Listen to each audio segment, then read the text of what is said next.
Ok, on considère souvent l'Amazonie comme l'exemple type de la forêt vierge.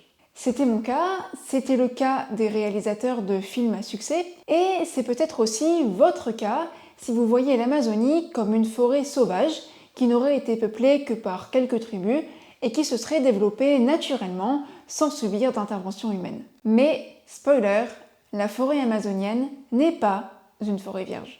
Elle a été habitée par des millions de personnes qui ont même construit des villes, et les espèces d'arbres que vous voyez aujourd'hui, elles ne seraient pas là si des humains ne les avaient pas cultivées. Alors, comment on a découvert tout ça et pourquoi ce mythe de l'Amazonie comme forêt vierge a persisté si longtemps? Il y a encore quelques années, on voyait la forêt amazonienne comme ça. Une hostilité violente. Ce voyage pourrait bien vous coûter la vie, mais vous permettrait de réhabiliter le nom de votre famille. Et puis, récemment, les choses ont complètement changé.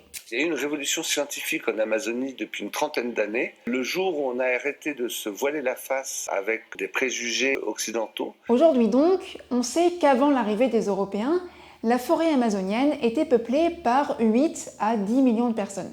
Pour vous faire une idée, c'est environ la population de Tokyo sur la moitié de la superficie de l'Europe. C'est pas énorme, certes, mais ça remet quand même vachement en cause l'image d'une forêt quasi inhabitée avant l'arrivée des colons espagnols. Alors, comment on a découvert ça?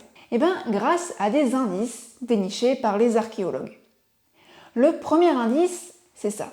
Des sculptures de pierre au sol, qu'on appelle géoglyphes, qui étaient cachées par la végétation et que la déforestation a rendues visibles. Ce seraient des traces d'habitation, de fortification ou d'aménagement religieux, on ne sait pas vraiment encore, mais ce qu'on sait, c'est qu'elles datent d'avant l'arrivée des Européens. Et on a trouvé d'autres traces de peuplement, comme des fragments de céramique ou des restes de réseaux de routes et de canaux.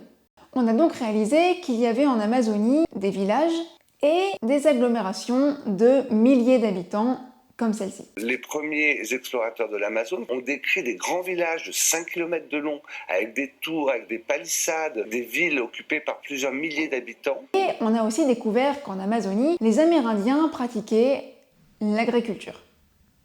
Alors oui, c'est plutôt étonnant, car forêt et agriculture, ça semble pas très compatible comme ça.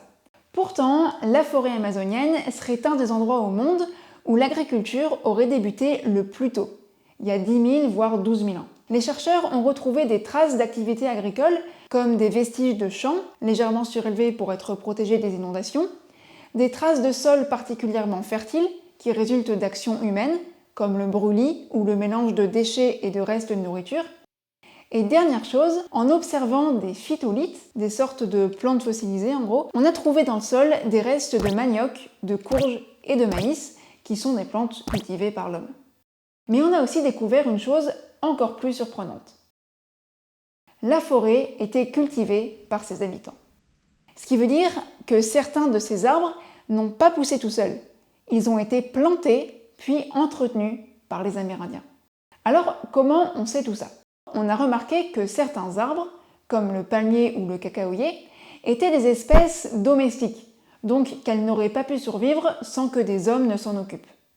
Et puis ensuite, on a constaté qu'on trouvait parfois la forme améliorée d'une espèce dans un endroit où sa forme d'origine n'était pas présente. C'est bizarre, non? Ça s'explique car les Amérindiens ont en fait sélectionné les espèces les plus utiles pour les faire pousser dans des endroits où à la base, elles ne poussaient pas. Et c'est ce qui explique que certaines espèces domestiquées soient aujourd'hui extrêmement abondantes en Amazonie. Ok, ça fait beaucoup, on récapitule.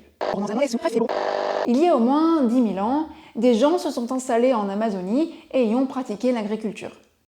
Puis, il y a 8 000 ans environ, ils ont sélectionné les espèces d'arbres qui leur étaient les plus utiles afin de les cultiver. Et ce sont ces espèces qu'on trouve aujourd'hui en abondance dans la forêt. Alors maintenant, ça peut être intéressant de se demander pourquoi on a si longtemps cru que la forêt amazonienne était une forêt vierge. Pourquoi est-ce qu'on ne s'est pas douté plus tôt que la forêt ait pu être largement peuplée? Eh bien, une des explications, ce sont les récits des explorateurs. Au XVIe siècle, les premiers explorateurs de retour d'Amazonie mentionnent la présence de villages étendus et de villes prospères peuplées par des milliers d'habitants. Mais mystère. Quand, quelques années plus tard, une nouvelle vague d'explorateurs se lance sur les traces de cette riche contrée, ils ne trouvent aucune trace de peuplement et décrivent donc une forêt inhabitée, hostile et sauvage. Alors, vous allez me demander, où sont passés les milliers d'habitants et les grands villages dont parlaient les premiers explorateurs? La réponse est simple. La seconde vague d'explorateurs serait arrivée en Amazonie après le choc microbien, donc après que les Amérindiens ont été décimés à 90% par les maladies apportées par les Européens. Ces explorateurs n'ont donc pas vu grand monde dans la forêt et en ont conclu qu'elle était sauvage et inhabitée depuis longtemps. Et ce sont leurs récits qui vont nourrir le mythe de l'Amazonie comme forêt vierge. Ok, on connaît la vérité sur la forêt amazonienne. C'est cool, mais qu'est-ce qu'on peut tirer de tout ça? Aujourd'hui, on considère souvent que la forêt est impropre à l'agriculture et qu'il faut forcément défricher pour pouvoir cultiver. Coucou Jair. Mais on sait maintenant que pour les Amérindiens, forêt et agriculture ne sont pas incompatibles. La preuve, ils pratiquaient l'agriculture sur brûlis qui leur permettait de produire des quantités importantes d'aliments au sein même des écosystèmes forestiers. Et ça pourrait nous inspirer. Ça peut paraître un peu bisounours, mais des méthodes fondées sur ce principe existent vraiment. Par exemple, l'agroforesterie.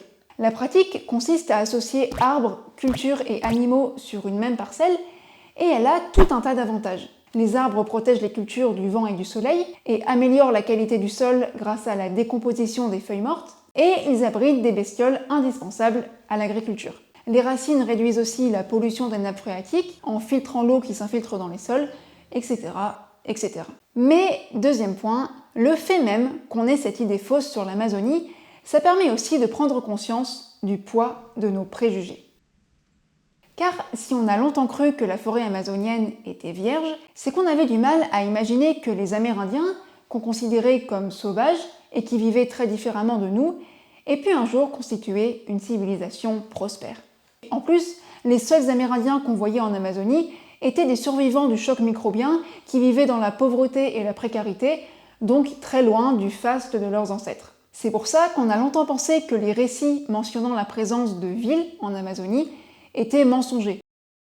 Donc, la forêt amazonienne était peuplée par des milliers de personnes qui l'ont cultivée et y ont planté des arbres. Et si on a longtemps ignoré cette réalité, c'est en partie du fait de nos préjugés. Et ces préjugés d'ailleurs ont encore un poids considérable aujourd'hui. Faisons un test. Prenons cet espace par exemple.